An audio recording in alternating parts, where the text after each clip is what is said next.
What would someone want to know if they're doing this to their bike? Well, you can outrun sports bikes with it. The thousands, they ain't nothing. I did rolling starts with them and I destroyed them. Are they having to lift because they're wheeling, or do you have some guys that are pretty good riders that are able to stay in the throttle on 1,000? I'm always ahead of them. I don't know what they're doing. I don't know what they're doing. So a leader bike, 1,000 cc, Suzuki, Honda, what are they? It was a CBR 1000 the first time. Honda, CBR 1000. He doesn't even know if they're lifting because they're behind him.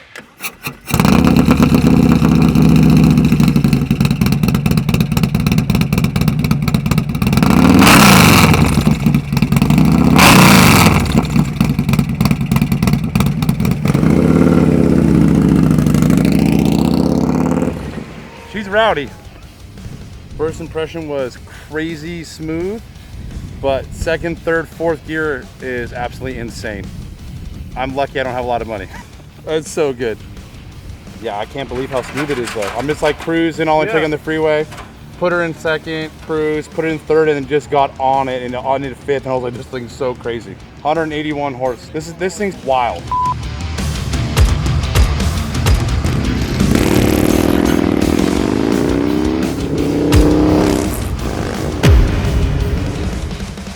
This is one of our best customers, Mr. Hoke. And every time we post a video of a 135, he's like, man, I built a 143, you didn't post it.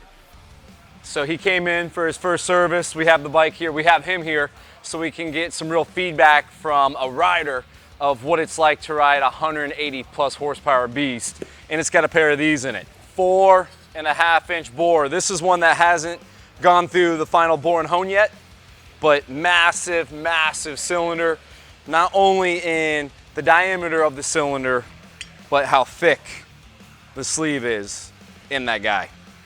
And of course, we're running the spigots a little deeper. You can see where we're notching out to go around the piston jet. You can see where we have to index the cylinders so they don't hit each other. Over 110 thou thickness on all the way around the cylinder on that sleeve. Just a big, strong piece of ductile iron inside of that aluminum cylinder body. And since we have all of that volume, that 143 cubic inches, you have 4 valve pockets here. Look, the cylinder cut me. So those guys are sharp, man. We gotta be careful of those things. Barely touched it. So on the 143 cubic inch, you have so much volume, we don't need a real big dome. This dome right here is mostly offsetting the valve release pockets, because if we add up all the pockets, it's real close to a 4 cc negative. So we got to put a dome on there to get it back. This is a plus 1.04 cc dome we run in combination with our 95 cc monster head to give us a corrected compression ratio, real close to 11:1 corrected. You know, it's just a little bit under that, and it makes a ton of power. Bike right behind me, 181 horsepower, real close to 165 foot-pounds of torque, and it's a monster. So real cool pistons, just like all the pistons we do, CNC'd, underhead milled, just to reduce weight on that guy. You got your moly skirt coating and the ceramic crown coating on her. Really nice piston. Of course, we've talked about it a bunch, but we run the lateral gas ports in the piston as well. Total seal rings on our setups. On the breakdown of these big motors, anything we do with a pair of our heads, we're doing a built flywheel. Pretty much the end of the line for a stock flywheel in our program is stock heads. 128 with stock heads and 124 with stock heads. When we go to our 131 with heads, 135 or larger, we're building the flywheel every single time, because a lot of times we don't say that in the builds online or on Instagram. So we use 2 companies that build flywheels. We use Gardner Racing Concepts and we use Dark Horse. And every flywheel is getting either a Carrillo shelf rod or a pair of our custom MHP lightning rods by Carrillo. Both really nice rods, 2 different applications. We run both in our program. This rod's just got a couple more features, a little bit more money spent on this guy, and we've been steadily switching over to this on predominantly all of our motors. And it's a really nice rod. We'll talk about more in length later, but we have some features on the rod that make it different than your standard Carrillo rod, and they'll handle 190 plus horsepower. So the bottom end of this guy has a completely built man-o-war flywheel with a pair of Carrillo rods.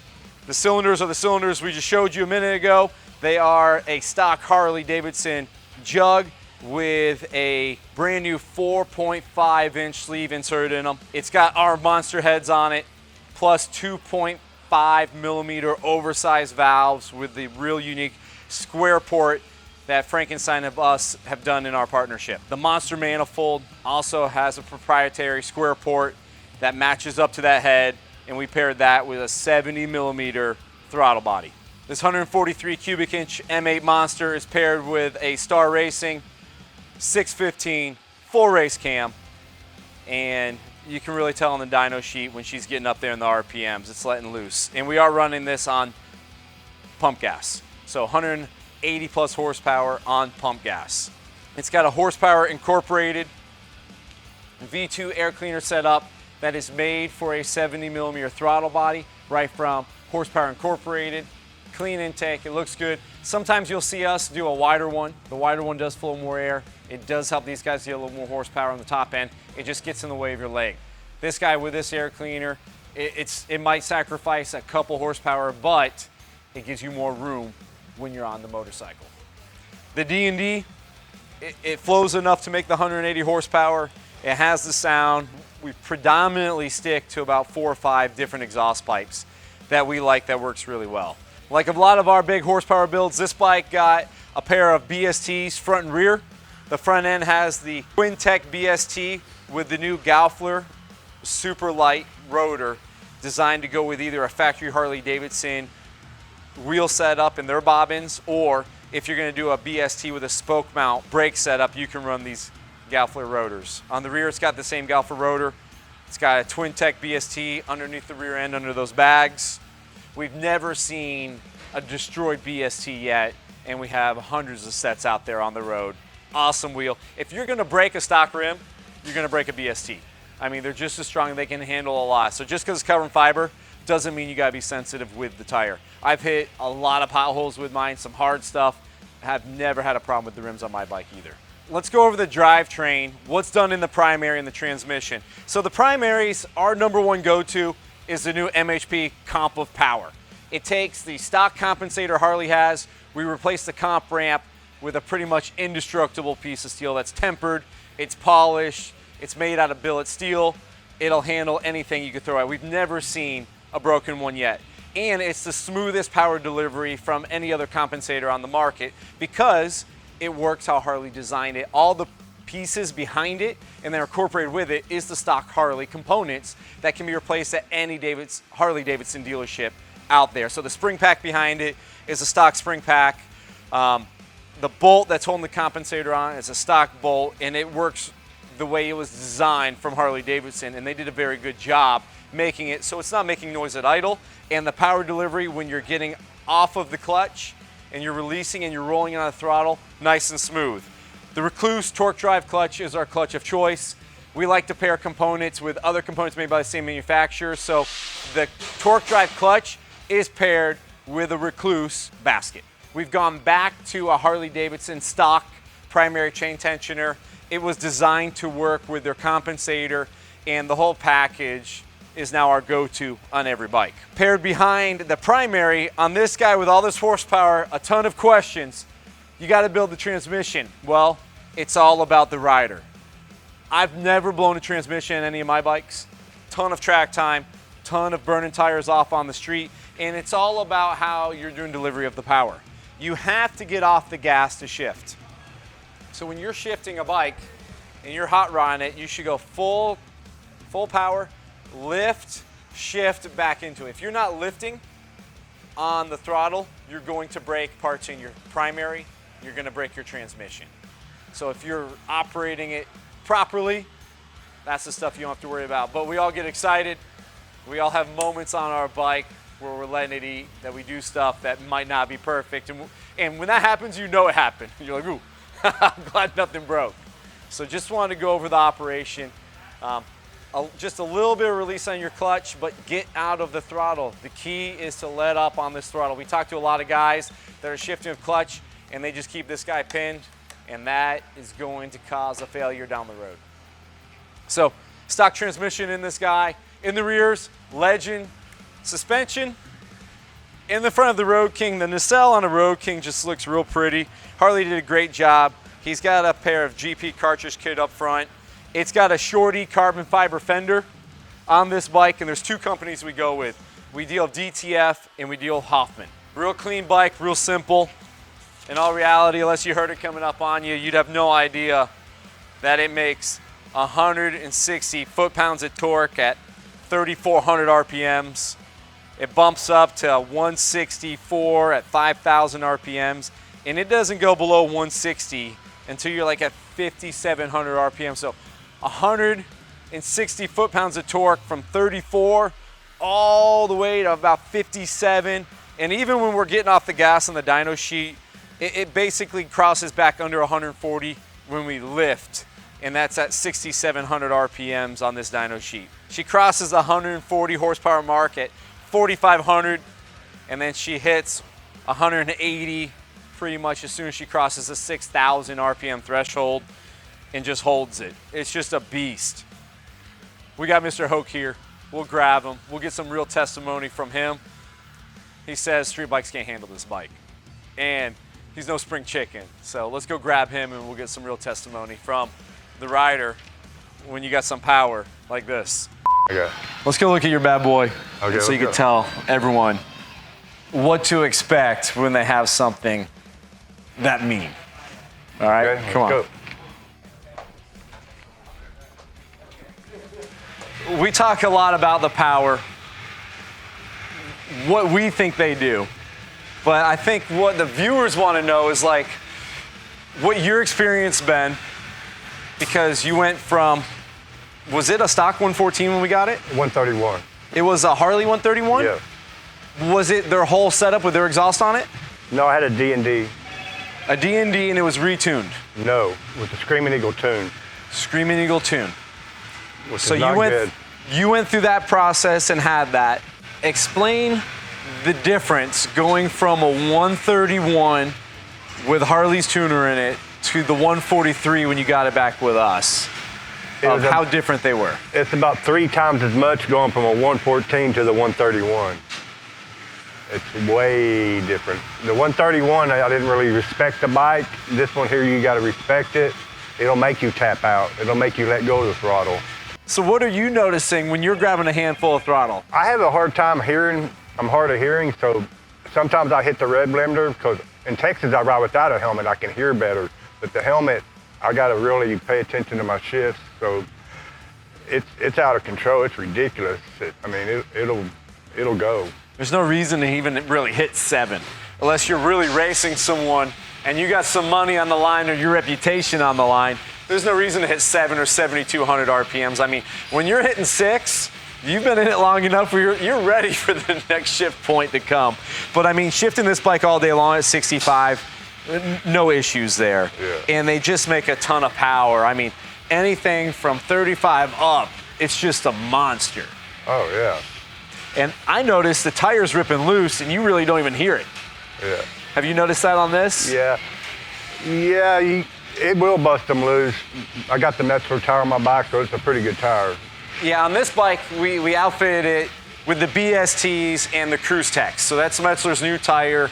It's not gonna get the longevity out of mileage, but as far as an all-around awesome performing tire in the rain, on the street, and in the corners, it does it well. Yeah, very good tire. Yeah, you're happy with them so far? Oh yeah, I had them before, so I did them again. Yeah, awesome tire. We put them in our program. We pretty much run the Dunlop tires that come on the bikes. We switch to the Bridgestone. If someone wants something more aggressive than the Bridgestone, we go to the Metzler Cruise Techs. So the Bridgestone are the Battle Cruise. We love that tire. That's your best all-around everything tire. This one's gonna have a little faster wear, but more performance out of it as well. Yeah, correct. Now, when we did the 143, we also did the BSTs at the same time. Yeah. What's your thoughts? What have you noticed? It's hard because we did the motor and the BSTs at the same time. It's a whole different bike. It feels real light. It's a whole different feeling of bike. It's hard to describe it. It's one of the best upgrades I did was the wheels and the headlight. the headlight was a great upgrade too. Well, especially if you're going fast at night, you know, you need to see. The bars look great too. This is something you put on after us. Yes. What are these? Trask. These are the Trask. They looks awesome on the Road King. Yeah. I'd have to say it's just a good looking handlebar setup on there. The bars went down a half an inch down. From a stock Road King bar. Yes. So it's more set up as an aggressive drag bike. Yeah. Real stable feeling. I noticed that on the bar. So you get the polyurethane riser bushings in there. Just a real slick bike. I don't know why you picked such a girly color though. I would have picked something a little more manly. Yeah. But the blue. Hey, in my eyes, Harley makes one color. Black. Black. You know, I'm old school. And I love a black Harley. They are a little harder to keep clean, but when they're done right, they look awesome. And I'm a fan of putting some chrome on them too. I usually have an all black motor like you, and I go with a polished exhaust pipe. Yeah. But I'm gonna duplicate this bike for our track bike. I have a Road King. It started life as a police bike. I might black it all out and catch up to you on the cubic inch. I might pass you by a couple. Okay. But we'll see how it is. What would someone want to know if they're doing this to their bike? Well, you can outrun sports bikes with it. The thousands, they ain't nothing. I did rolling starts with them and I destroyed them. So now when I go to Bikes and Breakfast or Cars and Coffee, they won't even come out to the street with me because I tell them to come to the street and they're like, hell no, you got the fastest bike here. Are they having to lift because they're wheeling, or do you have some guys that are pretty good riders that are able to stay in the throttle on 1,000? I'm always ahead of them. I don't know what they're doing. I don't know what they're doing. So a leader bike, 1,000 cc, Suzuki, Honda, what are they? It was a CBR 1000 the first time. Honda, CBR 1000. He doesn't even know if they're lifting because they're behind him. It's pretty impressive because they don't realize what a Harley setup with this much horsepower really is. A lot of riders or sport bike guys have no idea what these machines are fully capable of dressed out like this guy. They think they're slow, big, heavy pieces of junk, and they're not. But you got to spend a little bit of money on them, or a lot of money to make them fast. You could have easily had 3 CBR 1000s, the cost of this, but like I explained, it's like when a diesel truck rolls up on a Camaro or a Mustang or a Corvette, and they're able to dust it. It's not supposed to happen, and when it does, it's like that truck on 35-inch tires weighing 5 times as much as my car just slapped me around on the road. It's cool when something unexpected happens, and it doesn't matter if it's in a truck, car, bike. It is cool to be the underdog and completely win. Yeah. Or dominate. I've had a GTR try racing me, had a Ferrari and a Lamborghini at the same time try race me, and I clowned them. They wouldn't even pull it back up to the red light with me. They stay way back. I said, come here. They wouldn't come. But a car shouldn't be outrunning a bike anyway. I don't think so. And you're in Texas, right? I'm in Virginia right now, but I'm from Texas. So from Texas, hey, if you see this face, this is Mr. Hoke. This is his bike, and you better have something really cool if you're gonna try them. And they're impressive. I mean, they will scare you when you have this much horsepower. The 143 isn't for the lighthearted, so keep that in mind. If you want to ride a bike in the rain and you want to tour, the 135 is that motor. This is for someone that wants to push the limits, show off, surprise someone when they come rolling up on you of what one of these machines can do. I appreciate you trusting us. Thank you. Thank you, Mr. Hoke. Thank you. Awesome bike. Thank you.